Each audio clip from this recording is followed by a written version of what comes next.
तुम्हाला. अरे माऊली, अहो माऊली, अहो माफ काय, अहो अशी पोरण तुम्हाला धक्का दिला. अहो पर काय करणार, अहो आतुर झाला येऊ आमचा पोरगा.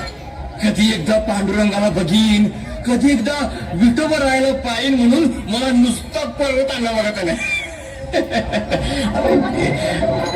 ठीक आहे ठीक आहे ठीक आहे ठीक आहे. कसं जरा आमचं पोरग वांडच आहे हो. तर लहानपणापासून दिसत नव्हतं त्याला.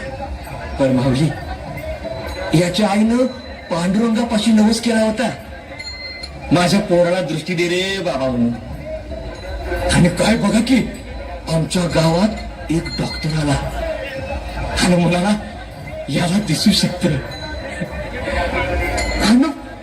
आणि काय चमत्कार माऊली, एका दानशूर माणसाचा डोळा याच्या कामी आला बघा. माऊली माऊली, तो माणूस देहानं नाही तर माझ्या पोराच्या डोळ्यानं जिथं राहिलाय बघा माऊली. त्याचाच डोळा बसिला या माझ्या पोराला. लई उपकार झालं माऊली, लई उपकार झालं बघा त्या दानशूर माणसाचे. आता ह्याला दृष्टी आली आणि आता म्हटलं पंढरपूरला जायचं.